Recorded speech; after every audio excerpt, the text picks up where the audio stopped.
Hey, salut les crypto lovers, c'est Wiltemer et bienvenue pour l'édition du 22/6/2021 du petit journal du crypto. Alors aujourd'hui, comme attendu, Bitcoin, market cap, pardon, 1445 milliards de dollars. D'ailleurs, ça fait parler ma petite fille, et pas qu'un peu, elle a pas arrêté de l'après-midi. Conclusion, Bitcoin issue 2,50%, Ethereum 2,74%, Binance Coin 2,19%, Dogecoin, il prend 5,19%, ça fait plaisir, tandis que Cardano, la petite Edawang de mon cœur, n'est-ce pas, fait 0,77%. Nous avons aussi le petit Ripple de l'Ampérifare qui chute de 5,56%, ça fait mal, le petit Polkadot de Magic War qui est tout juste au-dessus des 20$ à 2,97$, et l'Uniswap perd 3,26%. Y a-t-il des top gagneurs du jour, ladies and gentlemen? Nous avons le Xinfin qui fait 9,08%. Waouh! Et on a le Wave,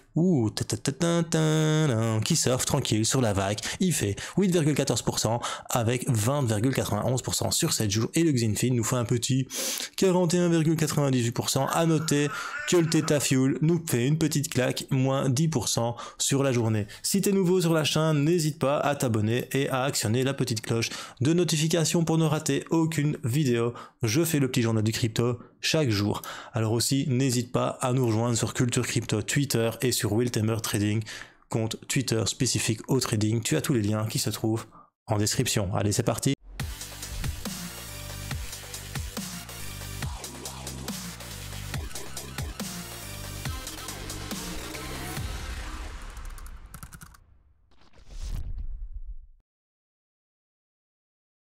Alors la première news du jour, c'est une déclaration de Fabio Panetta de la Banque Centrale Européenne qui dit que le Bitcoin est un animal très dangereux.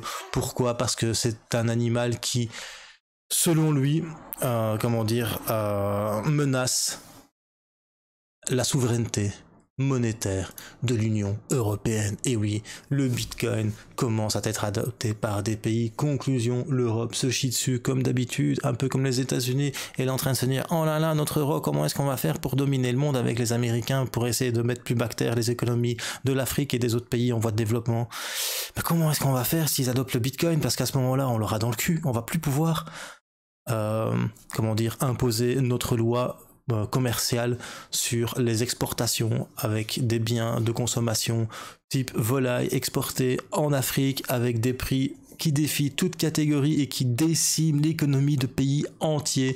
Conclusion, il se dit quoi, le petit de l'Union européenne? Le Bitcoin, il est adopté.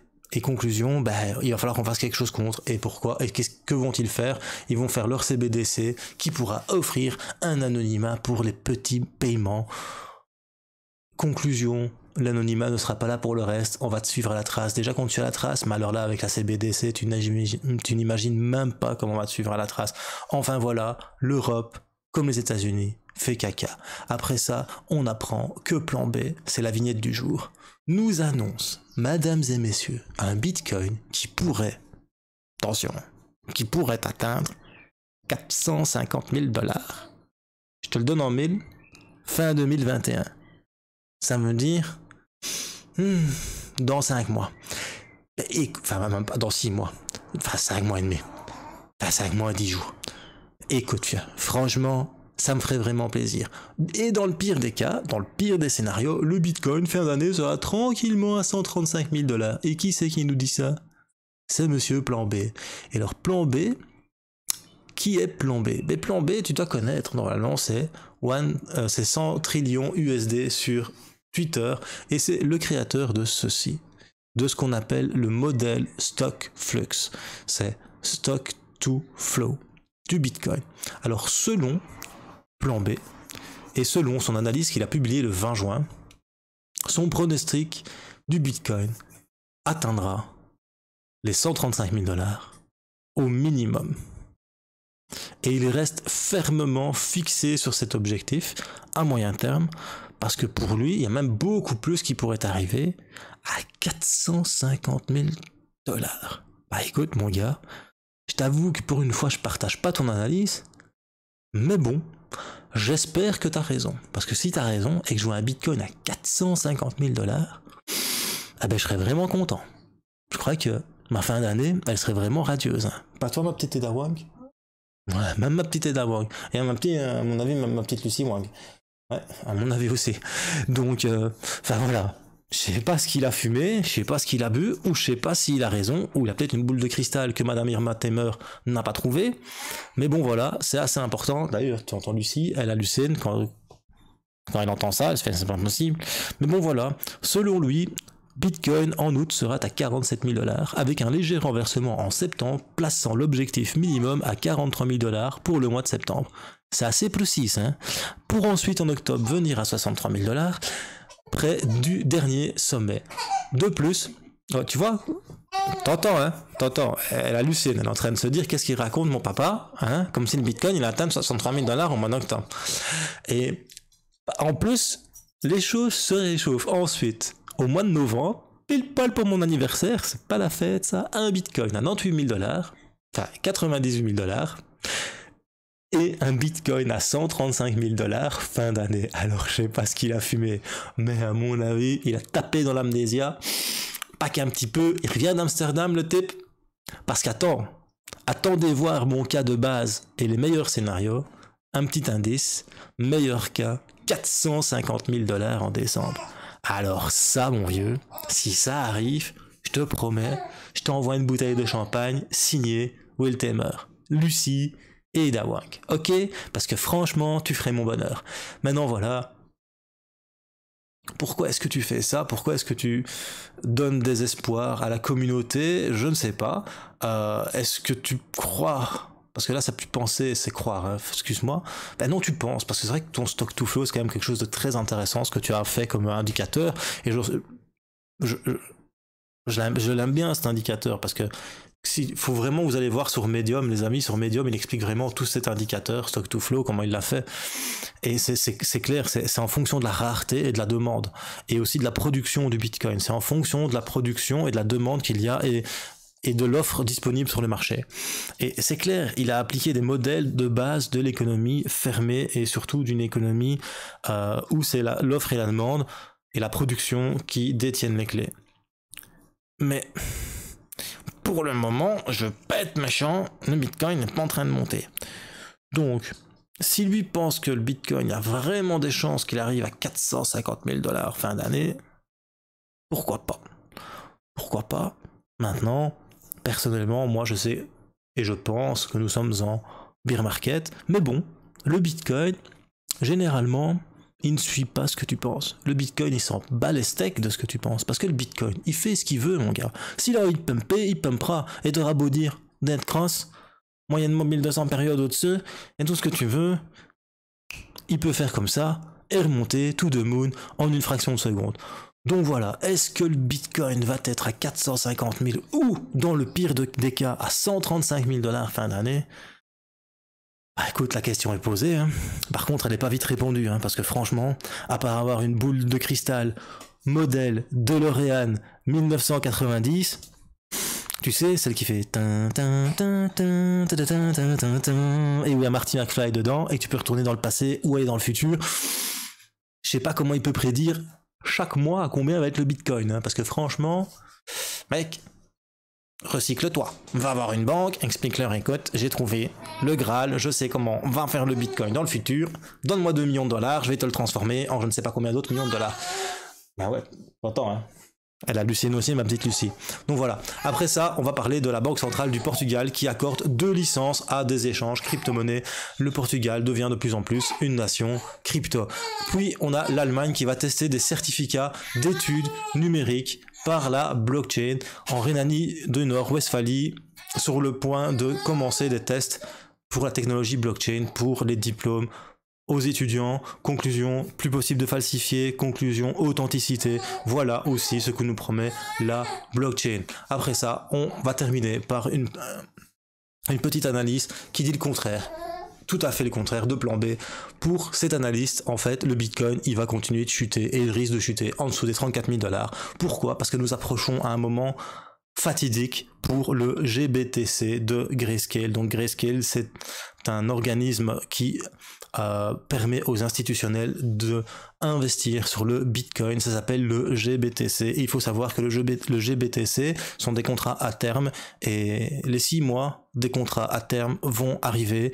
Et le problème, c'est que il y a de fortes chances ben, que les opérateurs vendent.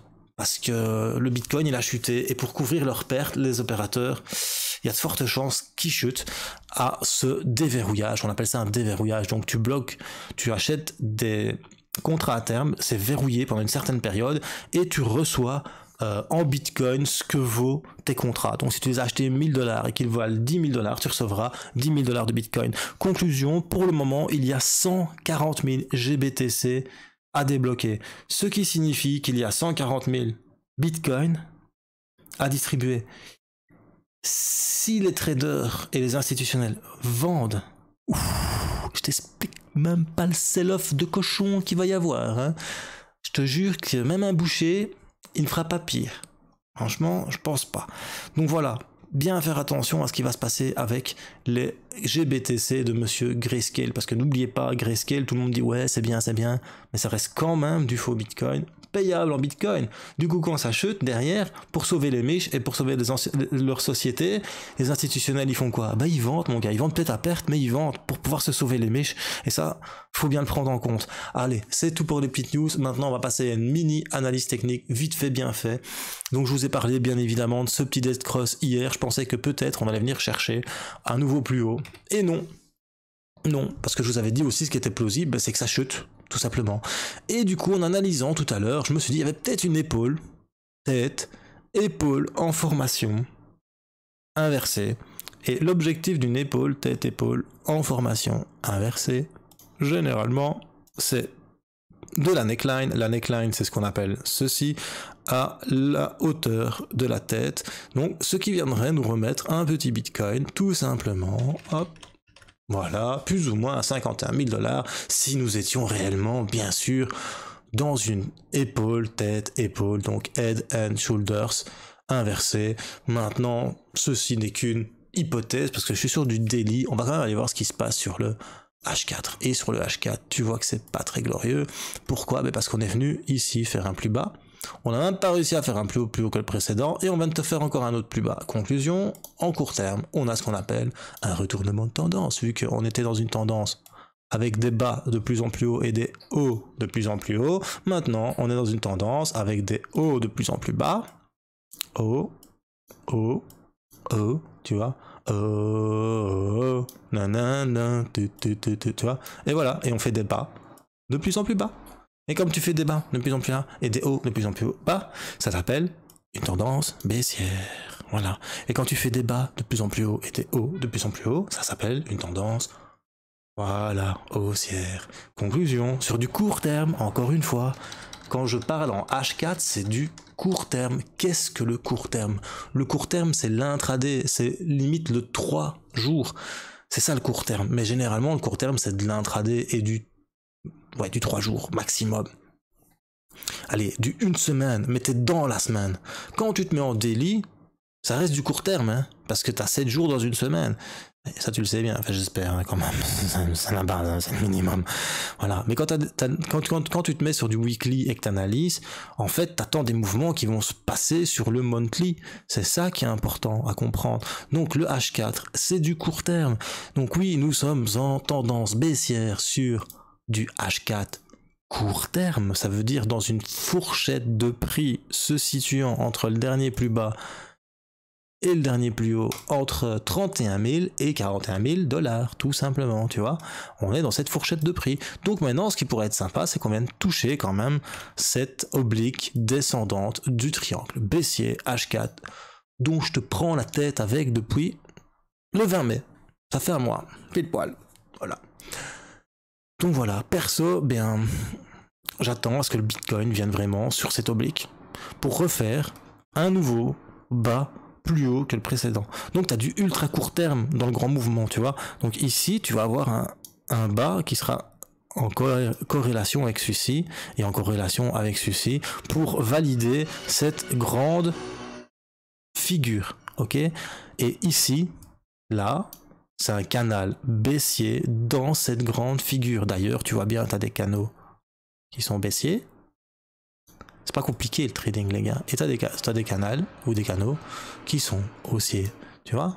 Et ça va suivre un schéma. Et c'est toujours comme ça, c'est toujours la même chose en fait. C'est des hauts de plus en plus hauts, et des bas de plus en plus hauts, et des hauts de plus en plus bas, et des bas de plus en plus hauts, en fonction des supports, des résistances et des lignes de tendance. Voilà. Et alors, des résistances et des supports majeurs qui sont des moyennes mobiles, tout simplement. Voilà.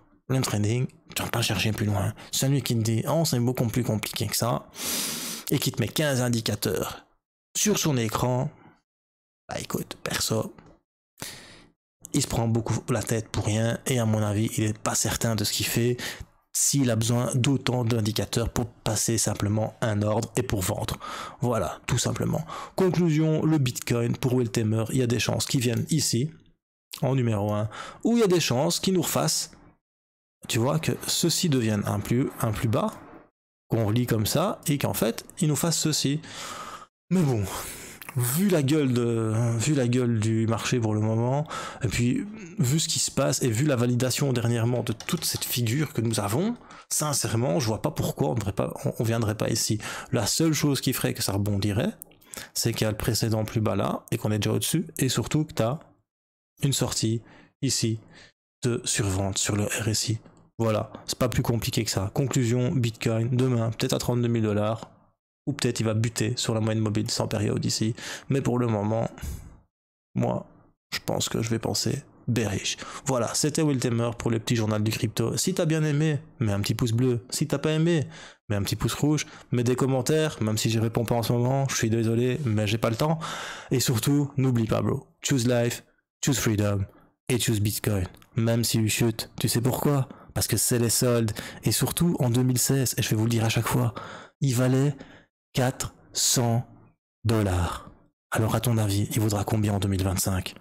Là est la question. Parce qu'on s'en bat les steaks du prix aujourd'hui. C'est le prix en 2025 qu'il faut regarder, et pas le prix d'aujourd'hui. Allez sur ce, passe une bonne soirée.